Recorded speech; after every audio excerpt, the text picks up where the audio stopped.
Welcome to Simplify to Scale, a show dedicated to helping you scale a high impact and high profit business that you love without all of the complexity and chaos that can keep you trapped in the day-to-day.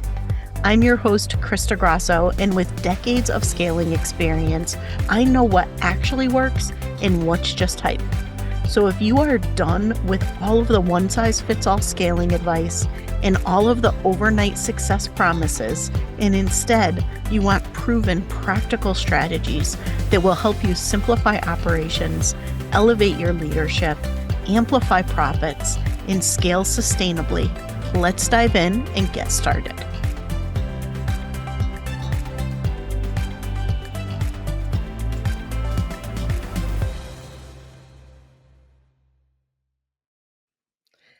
Hello, and welcome to the Simplify to Scale podcast, formerly the Lean Out Your Business podcast.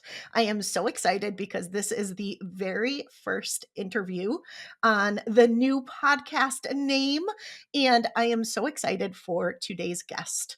I had the opportunity and the honor of meeting her at a live event. We're both in a women's entrepreneurship group together and instantly fell in love with her work and her as a human. You will love her as much as I do. You'll see as we get through today's episode.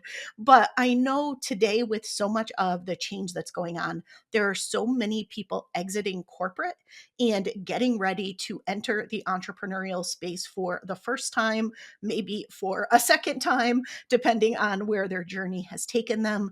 And even for those of us who have been in business for a very long time, it feels like that time where it's kind of back to foundations and really re-looking at our business through a fresh lens. So we are geared for profitability, we're geared for visibility, we're geared for standing out.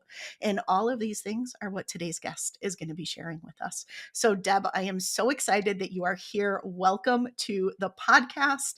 I'm going to tell everyone a little bit about you and then we're going to dive into the good stuff. So Deb Boulanger is the CEO of Life After Corporate. She is the host of the Life After Corporate podcast. And if you tune in, which you should because it's an excellent show, but you will find an interview with me on the show. So definitely go over and check that out. She is a sought after speaker, a business mentor, and a thought leader who helps high achieving women leaders successfully transition from corporate careers to profitable coaching and consulting businesses. She helps with proven strategies in sales and marketing and business growth and visibility and all of the things that you need to build success as you make that transition. So Deb, welcome. I'm so excited that you are here. I'm so excited to be on the new show. That's incredible. Now, 4 years in, it's time we mix things up a little bit, right? Amazing. I love that. All right. So, as I shared, right, I'm sure you see just the mass exodus coming out of corporate and people starting businesses, some by choice because they're kind of fed up, others not so much by choice and they're deciding to start their own thing instead of going for another job. So, I'd love to just start off with give us kind of the lay of the land of the current state of what you're seeing and some of those things that you feel are just so important for people to be thinking about right now when it comes to building a profitable coaching or consulting business.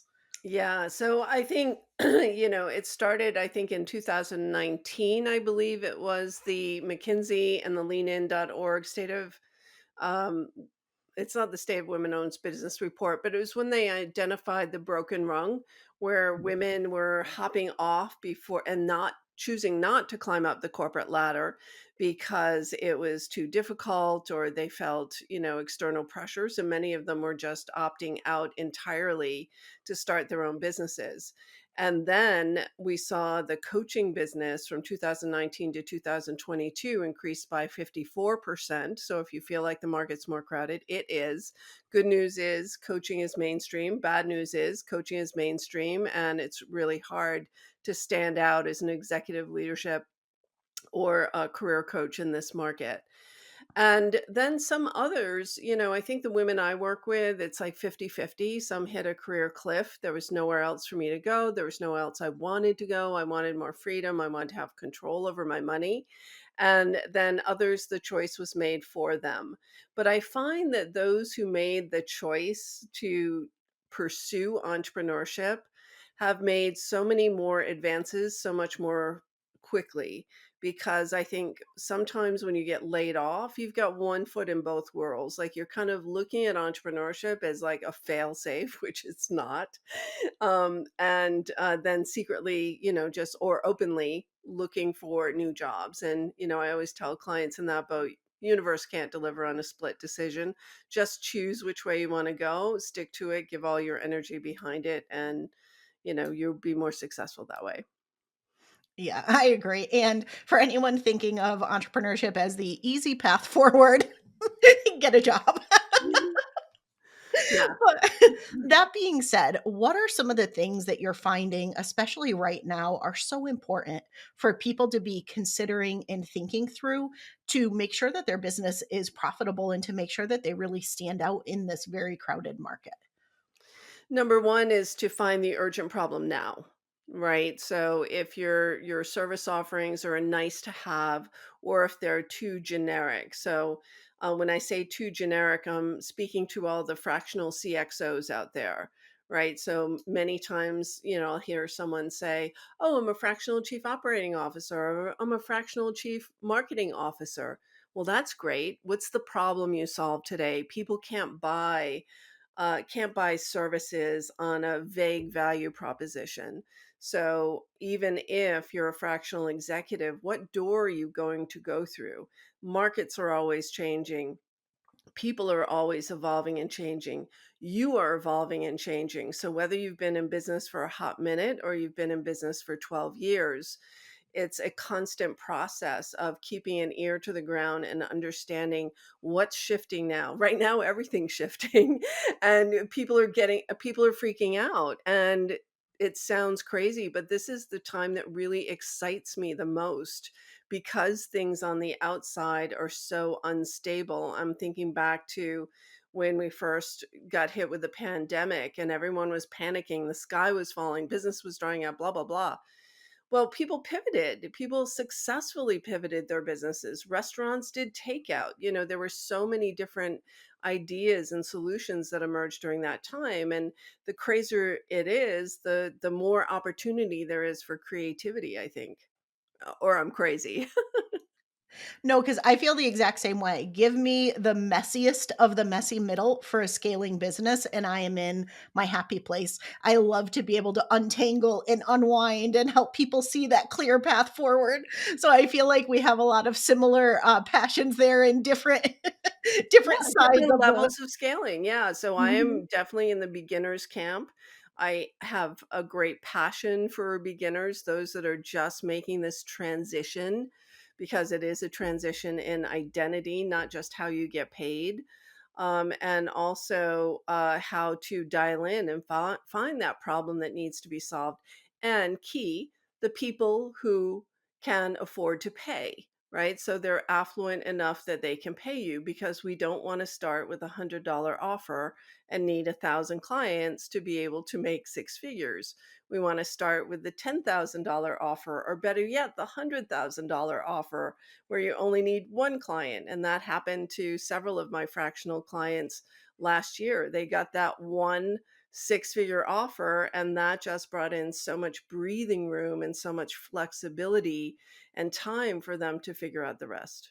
Yeah, I agree. And one of the things that you said that I want to key in on is the kind of identity shift. And I remember when I made the transition from corporate to entrepreneurship, it was really interesting because I'd wanted this freedom so badly and I couldn't wait to have freedom of my schedule and my own time. And I ended up, it took me a few months to realize I structured my days exactly the same way I did when I worked in corporate.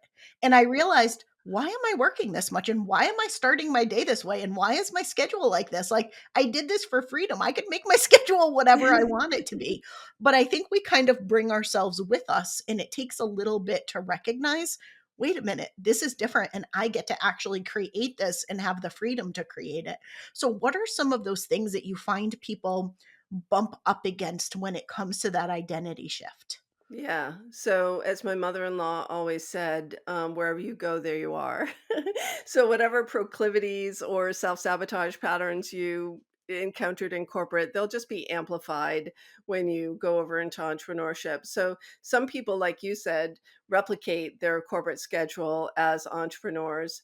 And others feel totally overwhelmed and unstructured and unfettered because they don't know how to organize their time. They don't know how to prioritize all the opportunity that's in front of them.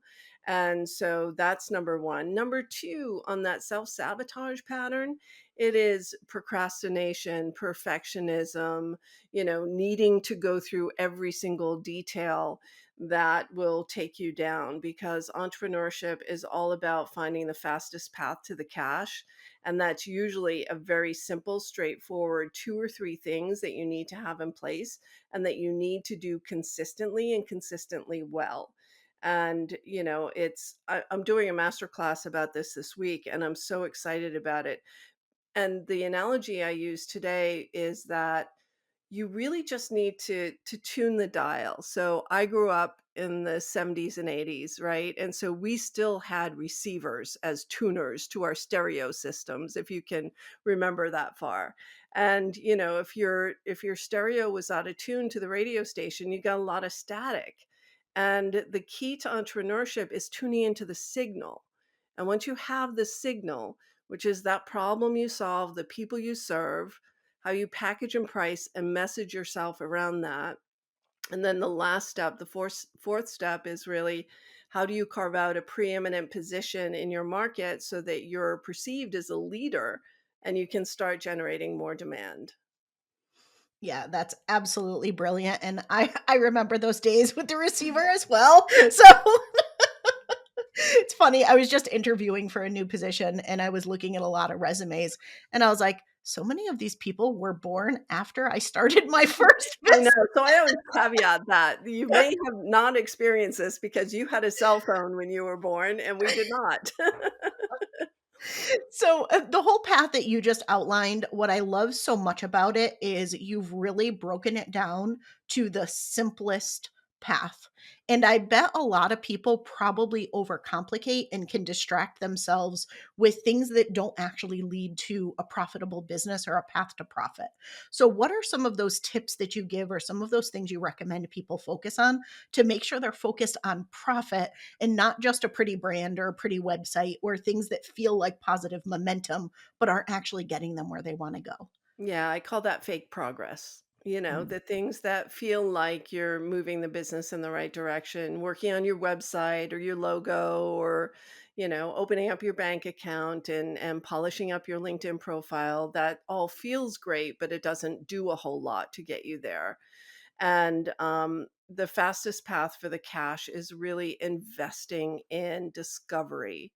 And there's a statistic, and I don't remember the exact number, but as I was doing research for the sessions this week, that women underinvest. Like, men don't underinvest in their startups. Women tend to hesitate on investing. And if you are not an expert in business launch, if you're not an expert in market research and problem identification and pattern recognition and framework development, then the first thing you do is you hire help, because throwing spaghetti at the wall is the fastest path to burning through your savings. And also, it erodes your confidence over time. Like, there's nothing better than spending 4 to 6 months or a year up front and dialing in that formula that you're going to apply your expertise to, that fills your cup, that allows you to fulfill that passion that you have for the work that you do, but also has people lining up to pay you to do it. And I think that's the hardest part of the equation that people who don't have the backgrounds that you and I have struggle with. So I grew up in corporate. I was in sales, I was in marketing, I was in product development. I ran a line of business and grew it from 0 to 32 million in 30 months. I've hired those people. I know the limits of my operational capability, which is why I need to hire Krista. I'm sales, marketing, product development. I know my lane. And so many people don't have that experience. If you grew up through HR, you're an HR expert. If you grew up through sales, you're a sales expert. That doesn't mean you have the expertise to launch a business. So you should hire someone who can help you. You'll save more time and save more money and waste less time. It's so true, and it's really interesting because so many people, when you look at one of their biggest regrets, and when you look at one of the things that they say, "I wish I had done differently," most people try to DIY it, and they're trying to save money. They're thinking, "Oh, I can't make a big investment right now. I don't even have the real business yet. Let me just kinda make some money first, and then I'll invest in a program, or then I'll invest in support or a coach." And what they don't realize is if you think about just the compounding effect even, Yeah. that investment that you make up front, I just feel like it's part of that like stake in the saying like, I am all in and I am doing this, but you will make so much money so much faster, and you will save so much headache and so much time. And I've heard over and over and over again from people that they wish they had made that decision sooner instead of trying to figure it out on their own or waiting to hit some milestone to join a program or hire someone. Do you find that as well? Yeah, I mean, that was the whole impetus for me launching the Launch Lab is I was in a mastermind program that was $10,000 for the year. And as I looked around the room, these women were brokenhearted. They had invested $10,000 to learn how to sell, to learn how to launch group programs, sell from the stage, um, speak to sell, all these skills that are necessary, marketing skills. But if no one wants to buy what you're selling, then it's no amount of sales or marketing is going to help a losing product idea. And so that's when I launched the Launch Lab. But one of the things that I've coined is a term called return on advantage. And I'll explain that in a minute. When I hear women say, and I deal with women entrepreneurs for the most part, so I know that some men feel the same way too, and they go through the same thing. So, guys, I'm all there with you too. It's just that I talk to women most of the time. So, some of the people that I speak with will say, "Well, let's see how much money I have left before I run out to see if I can afford to invest." And you and I both know that that's a scarcity mindset, and Mhm. what I see happening in those situations is that they start attracting people who can't afford to pay them, and I call that projected scarcity. It's like your own scarcity at how you're looking at your life and your business about how little you have instead of how much opportunity is available for you if you just invested in it.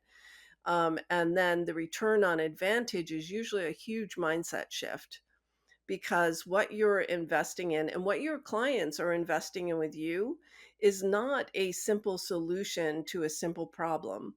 It is a longer term solution to a very expensive problem.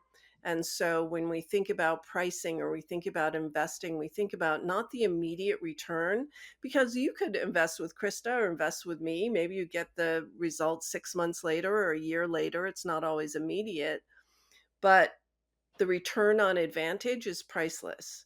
When you learn the strategies, the skills, the rinse and repeat ways of marketing your business, then that is priceless in the long term. The return on advantage to that is 10x, 50x. I love that concept. I agree with you fully. And I just think it's so incredibly important that people do invest. And I think sometimes one of the best times to invest is the time when it feels the scariest to invest. Like right now, so many people are holding off on making any sort of investment decisions because they're in wait and see mode. And I'm like, this is the time to go all in and invest in yourself.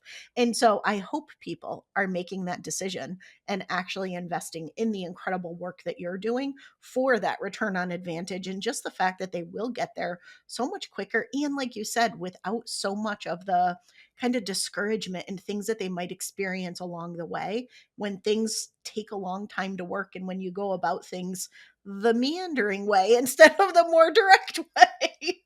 Yeah, and instead of I can't afford it, it's like how can I afford it?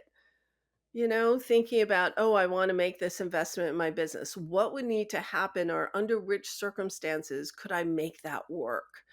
And I think it's just a minor shift that can deliver a bigger result. I mean, I think that way all the time. I have a whole list of investments in my business that I want to make in priority order. And I'm like gathering up the funds to make that happen or putting bigger things into market to generate that cash. And yeah, it's just yeah, if you're going to be an entrepreneur, don't be afraid of it. Embrace it. I agree. And speaking of which, one of the things that I think people do instead a lot is they work really, really hard. They just pour themselves into the work, thinking if they just work harder and harder and harder, they'll get there faster. And I'm super curious, what are some of those things that you share and that you advise on to help people not put themselves into that hustle culture that is especially, I think, prevalent when someone's first starting a business? Yeah, so the first thing they start to do is network. How many networking events can I attend in one night, And it's exhausting. And if you think about it, how many people do you actually meet? And it's such a crapshoot to know whether or not they can be a good referral partner or a good collaborator or a good client for you. So my strategy has always been get me in front of the room. I will join a network or a professional association, and I'll get to know the membership, I'll get to know the leaders of the organization, and then I'm going to offer to serve. Mostly because it's in my blood to want to teach. I was a teacher when I first started out, and so I love it, but I also teach this as a strategy for my clients in reliable revenue is you want to be in front of the room in other people's platforms so that you can scoop up those audiences. And that is the fastest way to build a lead system without having to do paid traffic. And I call it my cheers strategy of lead development because you want to be where everyone knows your name and they're always glad you came. And actually, Krista, I came across this strategy by accident. So in 2018, I did a talk for a women's network. It was called Women's Success and Self Sabotage. I was also doing some leadership coaching at that time, and 550 women signed up. Now, this was back in the day before there were so many webinars, and having a really strong headline like that would draw a crowd. 200 actually showed up, and I hired my first VA like 3 days before because I realized I was not going to be able to handle the volume of requests to book time on my calendar. There was just no way that that was going to happen. And then over the course of that next year, I realized that that one network was a six-figure lead stream for me, only because I agreed to show up and serve whenever I had the opportunity. And then I was so excited about the network that I encouraged my clients to join. Well, now my clients are seated in that network and they are mouthpieces for how wonderful I am. And so that was the system that now we do on purpose. I love that story, and I'm sure it's one that you've done over and over and over again now, so you're able to help people with that, and what a smart way to approach it. I love that. Yeah. So let's go for, six-figure growth. Let's not go for, people will say, "Oh, I want to grow my revenue by 20%, this year." Well, why not 100%? Right. Think bigger. I agree, and along those lines, let's talk about pricing and positioning because you gave the example earlier, and I think a lot of times when people are newer, they're thinking, "Well, I will sell the $100 offer." They're not thinking of the $10,000 or $100,000 offer. So what do you recommend from a pricing and a positioning perspective? Yeah, I always say start from the top down or middle out, right? You never want to start from the bottom up just because, as I said before, you need so much volume and it's almost impossible it's just heartbreaking to make a living on a low ticket offer. And also you start attracting people who have low ticket mindsets. So I think when you first get started, solve a bigger problem. And if you need to have an entry level offer that gives that client a quick win in order for them to feel comfortable going for the higher ticket, then by all means do a quick win, do a $10,000 workshop that leads to a $100,000 consulting engagement. If you're a coach, then I suggest you start with a mid-tier offer that's, at least like $5,000. You don't want to go below that when you're first starting out. At least with a $5,000 offer, you hit six figures with 20 clients, and that's absolutely doable in the course of a year. So we have a pricing calculator actually that we give to people so they can model out their revenue goal and see how many clients they would have to close in each of their programs. And based on their close rate, how many prospect conversations they'd need to have. I've had conversations with people when we model out their revenue. It's just like, oh my God, I'd have to have 12 sales calls a week. I can't do that. Or I don't have the volume for that. And so we want to do something that brings ease and flow into your life and business because you made this move because of the freedom and the flexibility. So don't make yourself a slave, a revenue slave to your business trying to hustle up the next buck.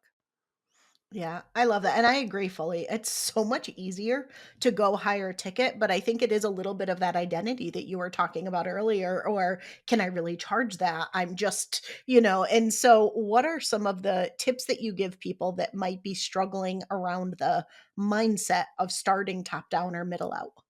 Yeah, so some of it is all about pricing. So the first thing they say is, what am I worth? And I say no one's buying your self-worth. They're buying a solution to a very expensive problem. So that's where ROA comes in because that takes you out of the equation. So you're not getting your self-worth or self-esteem mixed up in your pricing. It's like, okay, what is the cost of inaction for this client? What is the value of the solution? And where's my offer somewhere in between? And I like a back of the napkin where it's like 10x. If you're solving $1 million problem, charge 100,000. If you're solving a $100,000 problem, sell it for 10, right? So clients get a great return on advantage for that over time. And sometimes the return on advantage could be emotional or psychological or physical. It doesn't have to be monetary, but it's what that enables them to do over time or that a company to do over time.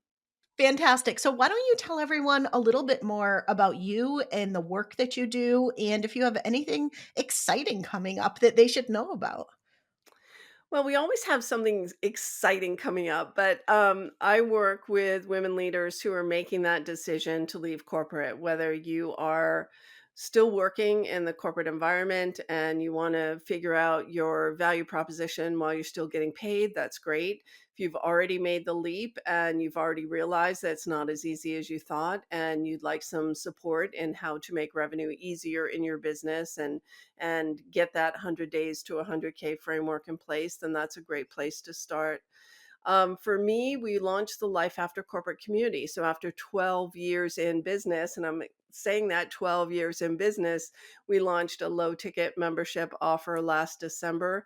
So we have the podcast Life After Corporate and the Life After Corporate community is a place for podcast listeners to gather, or even for those who are not really quite ready to work together, but they want some support from other people in the community. And for me, with some education and training that we do there. But for me, I mean, I'm looking to scale. For me personally, I am looking to create scalability into my offers. I'm looking to exit in 5 years at a significant multiple. And so I am always looking at the gaps that I have in my business and where I want to go next.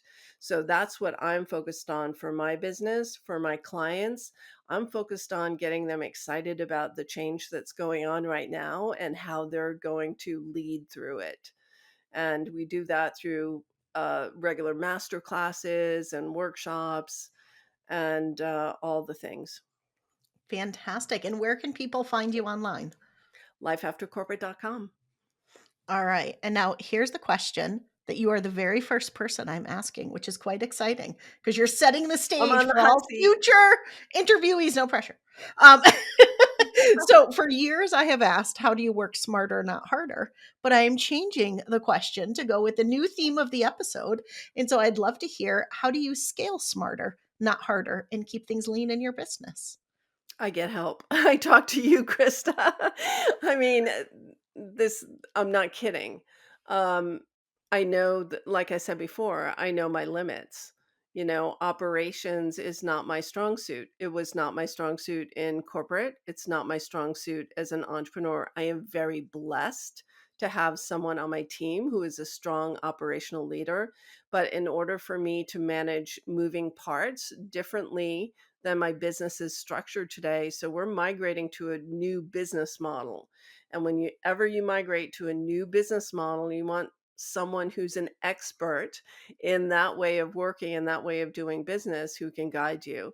And so that's that's what I'm looking to scale up. We're moving to other models, which I'm not yet ready to talk about and say out loud to the world yet, but a new business model that brings infinite scalability into the business.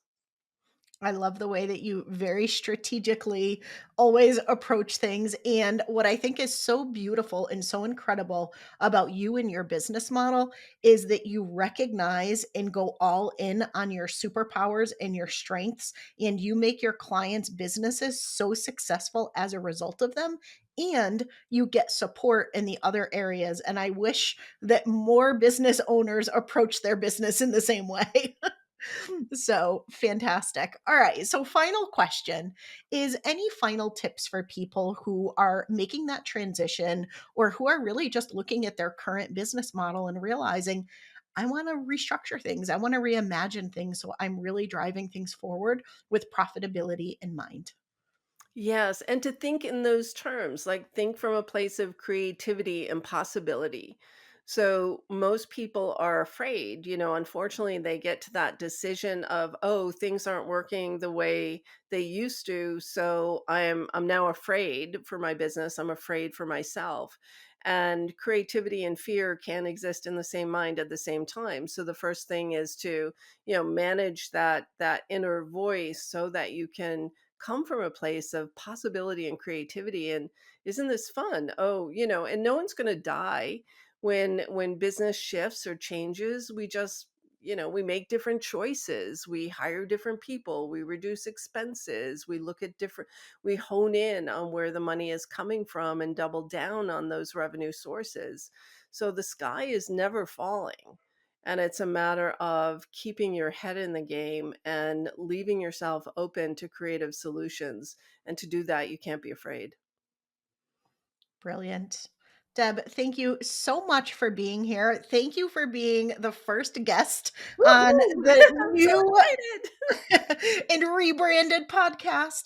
And for those of you listening, you probably know several people who are going through this transition right now or who are thinking of leaving their corporate jobs and entering the world of entrepreneurship.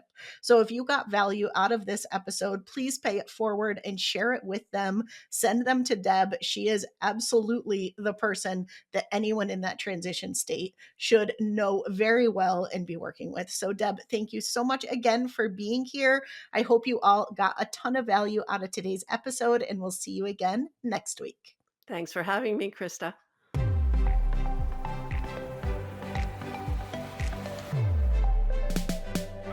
Thanks so much for tuning in to this week's episode of Simplify to Scale.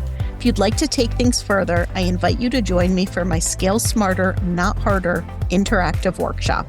Head to strategicopsinstitute.com/scale smarter to get registered. Not only will we dive into what might be keeping you trapped in the day-to-day, but you'll have the opportunity to ask me your questions live. If you got value out of today's episode, I'd love if you'd take a moment and rate and review the show so more businesses can learn to scale more simply and sustainably. Be sure to subscribe so you never miss an episode, and I'll see you again next week.